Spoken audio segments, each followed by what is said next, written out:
Hi friends, YouTube पर आप सभी का स्वागत है। दोस्तों, मैं फिर से आप सभी के सामने BHDLA 136 का एक सबसे महत्वपूर्ण प्रश्न को लेकर आया हूं।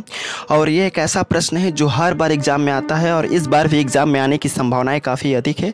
तो आप इस प्रश्न को पढ़ लें और समझ लें, ताकि जब एग्ज़ाम में ऐसा प्रश्न आए तो उसका आंसर आप अच्छे तरीके से एग्ज़ाम में लिख पाए। ओके, मैं अपने वीडियो के माध्यम से, अपने चैनल के माध्यम से जितने भी वीडियो लाता हूँ वे सभी किसी न किसी एग्ज़ाम में प्रश्न में वो जो क्वेश्चन होते हैं वह एग्ज़ाम में आए हुए रहते हैं, तो इसको आप पढ़ लीजिए। ओके, तो प्रश्न एग्जाम में आता है कि आख्यान परक लेखन की क्या क्या विशेषताएं होनी चाहिए। फिर से बोल दूं, आख्यान परक लेखन की क्या क्या विशेषताएं होनी चाहिए, या एक आख्यान परक लेखन करते समय हमें किन किन बातों को ध्यान रखना चाहिए। यह प्रश्न हमेशा एग्जाम में आता है और इस बार भी आने की संभावनाएं 100% है। ओके, तो आख्यान परक से प्रश्न बनेगा और बनेगा ही। तो प्रश्न मैं स्टार्ट करता हूँ। आख्यान परक लेखन की क्या विशेषता है। देखिए, आख्यान परक लेखन की सबसे पहले लिखना है कि आख्यान परक के लेखन की निम्नलिखित विशेषता है। सबसे पहले लिखना है भाषा का सरल होना, सरल भाषा का प्रयोग किया जाना। आख्यान परक लेखन की सबसे प्रमुख विशेषता यह है कि जब कोई भी लेखक आख्यान परक लेखन का कार्य कर रहा है तो उसे वह अपने रचनाओं में उसी भाषा का प्रयोग करे जो भाषा सरल हो, जो भाषा सभी को जो है समझने के योग्य हो। तो भाषा का सरल होना किसी भी आख्यान परक लेखन की प्रमुख विशेषताओं में से एक माना जाता है। दूसरा है सत्यता का होना, घटना सत्य पर आधारित होना चाहिए।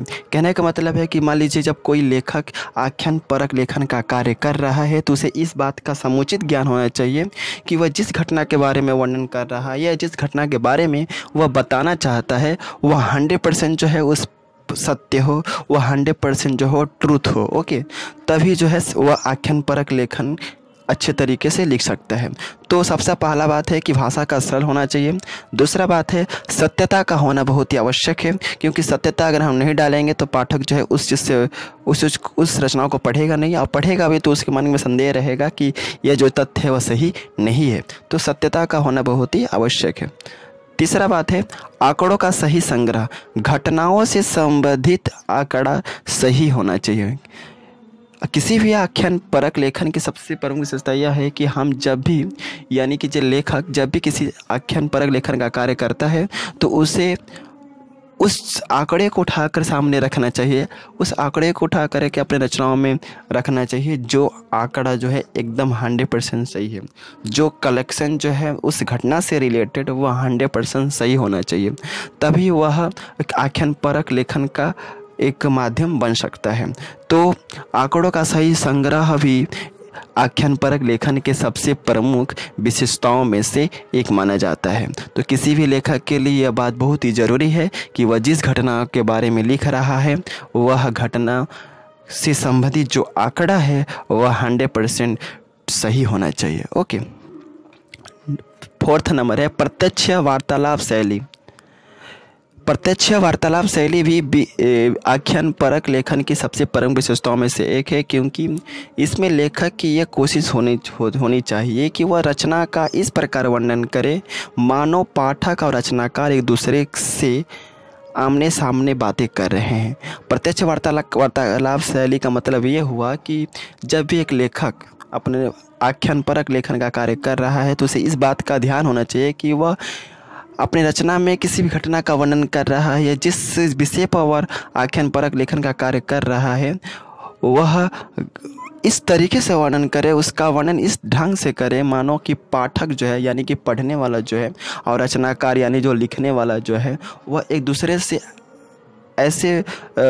दूसरे से बातें करते वक्त एक दूसरे से ऐसे रचना करना है जैसे लगे कि पाठक और रचनाकार जो है एक दूसरे से बातें कर रहे हैं। फिर से बोल दूँ, प्रत्यक्ष वार्तालाप शैली का मतलब यह हुआ कि रचनाकार को इस प्रकार का आख्यान परक लेखन का कार्य करना चाहिए मानो कि उस रचना को पढ़कर ऐसा लगे कि पाठक और जो है रचनाकार जो है एक दूसरे के आमने सामने खड़े होकर बातें कर रहे हैं। फिफ्थ नंबर है ज्ञानवर्धक का होना। किसी भी आख्यान परक की सबसे प्रमुख विशेषताओं में से यह है कि वह रचना जो है ज्ञानवर्धक होना चाहिए। ज्ञानवर्धक रचना होने से आख्यान परक लेखन में एक प्रकार का विशेष सुंदरता आ जाता है, एक प्रकार का विशेष एट्रैक्शन आ जाता है उस रचना को पढ़ने के लिए, पाठक जो है उससे अट्रैक्ट होता है। तो ज्ञानवर्धक का होना बहुत ही आवश्यक है। 6 नंबर है व्यक्तिगतता का होना। व्यक्तिगतता जो है वह आख्यानपरक लेखन की सबसे प्रमुख विशेषता है, क्योंकि आख्यानपरक लेखन में लेखक का व्यक्तिगत चरित्र उभर कर सामने आता है। यानी कि जब हम किसी आख्यानपरक लेखन को पढ़ते हैं तो उस आख्यानपरक लेखन को पढ़ने के बाद हमें ऐसा लगता है कि लेखक जो है अपनी निजी जीवन के बारे में, अपने व्यक्तिगत चरित्र के बारे में जो है वह अपनी रचनाओं में दर्शा रहा है। तो आख्यानपरक लेखन को पढ़ने के बाद ऐसा लगता है कि रचनाकार का जो चरित्र है वह सामने उभर कर आ रहा है। ठीक ना। तो यह हुआ व्यक्तिगतता। नेक्स्ट है तथ्यपरकता। आख्यानपरक लेखन से तथ्यपरकता का काफ़ी विशेष योगदान होता है, क्योंकि इसमें किसी घटना का स्थान, समय और गतिविधियों का सुंदर ढंग से वर्णन होता है। तो तथ्यपरकता जो है आख्यानपरक लेखन की सबसे प्रमुख विशेषताओं में से एक है, क्योंकि जब लेखक का किसी भी आख्यानपरक चीज़ों लेखनी का कार्य करता है तो वह जो है उस लेखनी में उस घटना का स्थान, उस घटना का समय, उस घटना की गतिविधियों का सुंदर ढंग से वर्णन करता है। तो इस तरीके के लेखनी को हम बोलते हैं आख्यानपरक लेखन। आई थिंक आप लोगों को समझ में आ गया होगा। और बस इतना ही। इस वीडियो के माध्यम से मैं यही कहना चाहूँगा कि मेरा जो पढ़ाने का जो तरीका है आप लोगों को समझ में आ रहा है कि नहीं, आप जो है कमेंट के ज़रिए बता सकें, ताकि मैं और भी अगर ख़राब हो या कुछ इंप्रूव करने की ज़रूरत है तो मैं इंप्रूव कर सकूं। ओके। यहाँ पे मैंने लास्ट में लिख दिया है जॉइन माय टेलीग्राम चैनल। मैं इसलिए लिख रहा हूँ ताकि जब कोई न्यू ऑडियंस मेरे यूट्यूब चैनल पे आए तो वह मेरे टेलीग्राम चैनल को डायरेक्टली ज्वाइन कर ले, वो भी डिस्क्रिप्शन में दिए गए लिंक के अकॉर्डिंगली।